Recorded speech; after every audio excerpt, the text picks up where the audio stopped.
Hi, I'm Dale McCamish, Senior Minister at Wilmington Church of Christ, and we're doing these interviews with our staff and elders so the church and community can get to know us a little bit better, stay engaged, and find out maybe some things that nobody knew before. I'm here with one of our elders, Jake Green, and thank you for coming and joining us for these small little interviews. And so first off, where did you grow up? Did you grow up in Wilmington, or were you close to Wilmington? I have was born in Wilmington, grown up in Wilmington, been here all my life. Where did you go to school? Right here in Wilmington. The Wilmington City Schools. Yep. And did you go away after high school, or did you continue to stay right here? I went to Wilmington College. You are Wilmington through and through, yes, all the way through. Yes. And now you work at Wilmington City Schools. What about your family? Is your kids are here, of course, and they've grown up. So what about your wife? Was she in Wilmington as well? No, she was, I guess, from Lynchburg. Okay. She moved. Her dad was a preacher, so they moved from area to area a little bit, but most of her childhood, I guess, was Lynchburg. And then that's how we met. We met at Martinsville Church of Christ, and then her dad was the preacher there, and she's been... And it was love at first sight, right? Oh, yes. Yes. So you were growing up at Martinsville Church of Christ, and then somewhere along the way, you made the switch to come to Wilmington Church of Christ. What was it about Wilmington Church of Christ that kind of drew you and gave you a desire to be here? Really, it was the opportunity to grow. Martinsville, we loved it there, and it's where I grew up. But it was just getting to the place where my family, we kind of needed more for the kids and for Beth and I. And so when we got here, it was like taking off right off. As soon as we got here, we were growing. We started getting engaged. The kids loved it, and they were learning. So it's just... And tell everybody, in case they don't know, how many kids do you have? What are their ages? Okay, I have 3 kids. Ella is 13. I can't believe that. But Emma is 11 and Landon is 9. What have they been doing to stay active during like shutdown? How have they not been going crazy? Because I know they're pretty active kids anyway, and I know they, just like any kid, they wouldn't want to be cooped up in a house for 4 months. So during that 4 months of shutdown, what were they kind of doing to stay sane? What were you all doing to stay sane? They were just playing outside.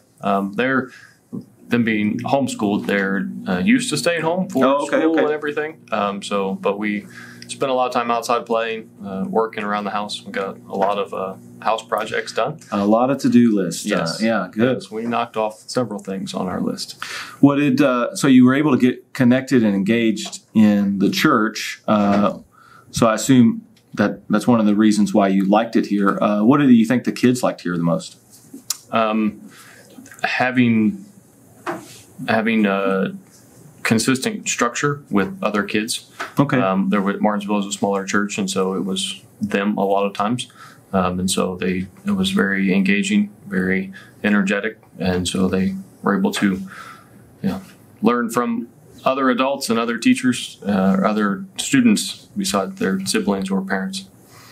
That's excellent. I do think our children's department is fantastic, and I love we have a variety of volunteers that serve at different age groups. Cheryl is directing and leading those volunteer servants in great direction and providing good direction for the children's growth to keep them engaged in the Bible, keep them teaching. So I'm with you. I think it's great.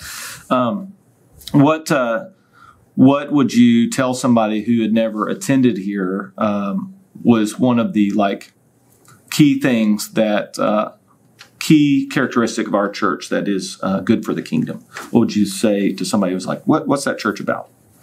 I guess for me, this was a family, an encouraging family, not just want to make you feel good, but at least for me, it was encouraged to do more, to grow, to learn more, to study more. And my kids felt the same thing. They were constantly challenged to know more about God and know more about His Word and Scripture. So Excellent. It wasn't just show up and you're good, but we really need to engage in this kingdom work. Out of all of our elders, you have been here the shortest amount of time. Have you noticed any changes, or maybe you can tell us if you've noticed any one change that sticks out to you, or maybe what has been really consistent about our church? Either or of those questions, and we can ask the next one later. But which one would you rather go with? I think I guess I've seen change as far as a church-wide togetherness, and we're still not. I don't know that we're there. I don't know if any church is actually there 100%, but I sense more being connected with the whole church, kids to adults to just everybody were moving in the same direction. Okay. I didn't necessarily get that at first when we were here. The places where we got plugged in were great and helped us grow. But well, the elders, you've been a part of that team, have done a lot to try to get behind a one unified vision and to line us all up with our ministry. So I hope that has paid off. So that's kind of neat that you're seeing that pay off. Well, I appreciate you answering questions with us, and I appreciate you for watching. If you have any questions for our elders or for Jake, you can email the church with that email that's on the screen below. Or if you want to know how you can get connected with our church and maybe learn how to get a little bit deeper with the Bible, grow a little deeper with God, be challenged in your faith, find out what your next best step is, you can text the word CONNECT to 937-382-0904, and we'll help you take your next best step in Jesus Christ. Thanks for watching today.